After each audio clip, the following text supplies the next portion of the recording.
9.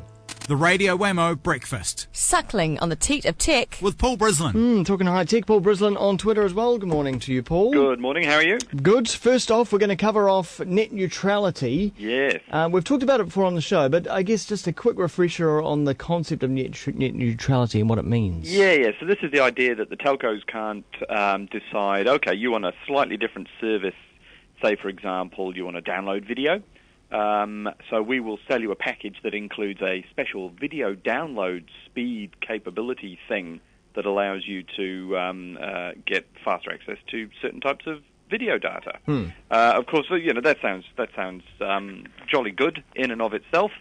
But the danger is, of course, that while they're upping the speed or the quality of service in one area, optimizing, there's always the potential for them to de-optimize or ruin the internet in another area. So in a hypothetical situation, let's say Telecom has some kind of video streaming service that they want to promote to their customers. That's right. So they give priority perhaps to their traffic rather than, say, YouTube traffic. Well, exactly. We'll rate limit that. Or perhaps they've signed a deal with another radio station. I know that's highly unlikely, but, perhaps they have.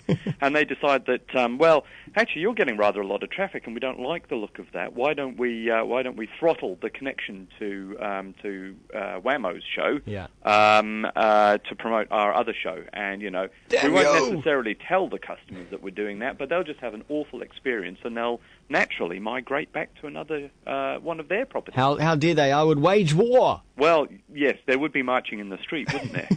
I would be there with my placard if I found out about it, because perhaps I wouldn't, because maybe Twitter's not for them, maybe they're a Facebook fanatic. This is all sort of stemming from the bad old days, you might remember, of what they like to call walled gardens. This idea that, we can provide, we're a telco, we can provide the content for you regardless of your needs as an internet user. So off all the telcos went many years ago, particularly in mobile. It was quite popular. In the UK, for example, one of the telcos signed up with the BBC, so they had exclusive rights to all the BBC content. And another telco signed up with ITN and had all the independent TV content. And, what it meant was you were locked into a particular ISP if you wanted to buy a particular service. That's not what the Internet's all about. I just want a feed. You stand back, give me a certain speed, and I'll give you money. I always thought a minor kind of example of an issue where net neutrality came up was when Extra had their homepage and all the news on that, and that ended up being the biggest page in New Zealand for a long time. It really was. Just because it was the default for New Zealand. Yeah, exactly.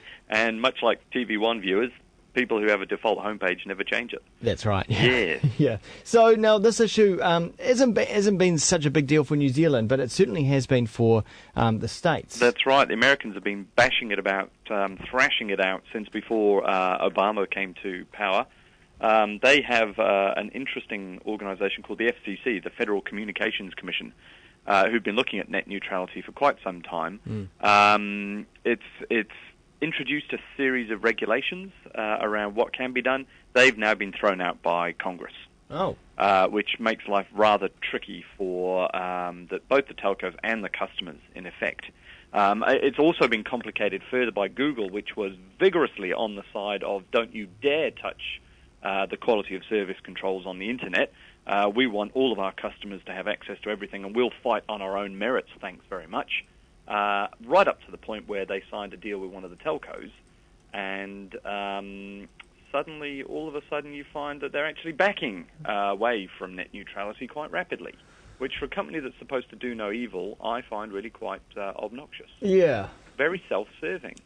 So it also turns out that, as is the American way, there's been quite a bit of buying of votes, shall we say. The country's biggest ISPs have been happily donating to the Congress folk who vote on net neutrality, and they've donated millions of dollars in terms of campaign funding. which is really rather alarming. And so but it's the American way. Is this across the board from Democrats to Republicans? It is. It's whoever's stood up and said, we don't necessarily like this whole net neutrality thing, we're going to get stuck in.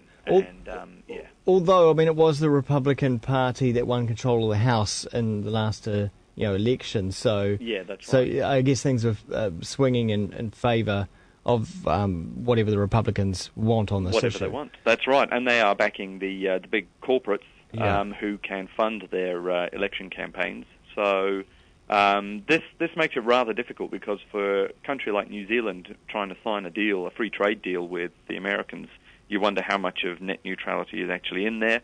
On the other side of it, the flip side is the telcos now have the capability to optimize a service. So they really want to be able to do that. They want to differentiate. They want to be able to say, okay, well, if you want to download video, then by all means, we will increase the throughput. If we know it's a video service you're after, we can give you a slightly different dynamic profile, and we can make life a lot easier for you if you want to do a lot of video work. Sounds good to me. Well, it does, doesn't it? But then the downside is you end up much like cable television, picking and choosing from the smorgasbord of options, so that you can, I need a little bit of video. I'll check that box. Oh, I need a little bit of web and email. Yes, I'll check those boxes. I'm not so sure about this thing over here. No, we won't check that box. By the time you're done checking boxes, you'll be paying $150 a month for a service that I wonder how much people will notice the difference. Okay, true. All right, well, back here in New Zealand, as your role as head of TUANZ, you're looking at the need to make submissions on a particular issue. Tell us about this. This is the Telecommunications Amendment Bill, which is the third attempt in a decade to introduce a set of laws which will govern the telco industry. We had the first go at it in 2001. That said, Telecom, you must be nicer. We've got a telco commissioner now. He'll be keeping an eye on you. Then in 2006, they said, well, he's kept an eye on you and you're still playing silly buggers, so we will call for operational separation. And then at the last election, you may remember, there was the big offer of we'll roll out ultra-fast broadband to urban New Zealand over the next decade. Everybody will get fibre to the home.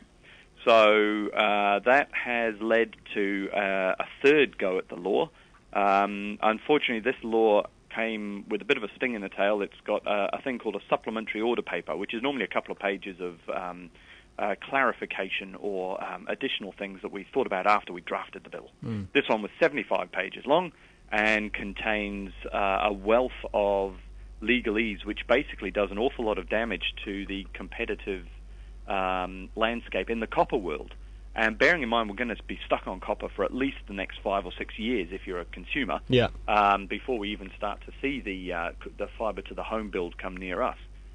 It's really quite important that we don't destroy all the good work of the Commerce Commission in the meantime. And unfortunately this bill seems to, as far as I can tell so far, wind back a lot of the good stuff that we've had over the last few years. So you think about unbundling, and all the money that's been invested in that. That's actually driven an awful lot of competition. We've seen prices come down and new services offered. Well, that all gets swept away. Everywhere except my house, but yeah. Well, if it hadn't been for the government coming out saying, well, we're going to invest in fibre, most of the companies that are interested in unbundling would have come by your place by now for sure. But a lot of them have retrenched back from it, thinking, well, do we spend the money on copper or do we wait for fibre? Ultimately we'll all be on fibre, but ultimately it's a long way away, and I don't want to spend the next 10 years struggling on a copper connection thinking, gee, we really stuffed that up. There's also a whole bunch of procedural stuff that is just not what you do in this kind of area. So, for instance, the government's invested all the money in one company, Crown Fibre Holdings, which then not only gets to hand out the money, but gets to define the regulatory framework that the money will be used in. Now, all this has been done behind closed doors. There's no industry consultation. There's certainly a limited amount of information coming out of the process.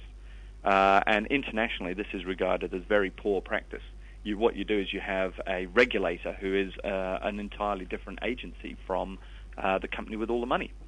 So, we've got quite a few concerns about this. We're all going to be making submissions. I'd encourage anybody who cares about this kind of thing to have a look at Internet NZ's site. They've got a lot of information up will have some information up today and generally get stuck in, because I don't think the politicians realise just how much people care about their telco environment. And I care, and Paul, I'm glad you've got our back. Well, I'm glad to be here doing that for you, let me tell you. But yes, the more the merrier. Cheers. I would encourage you all.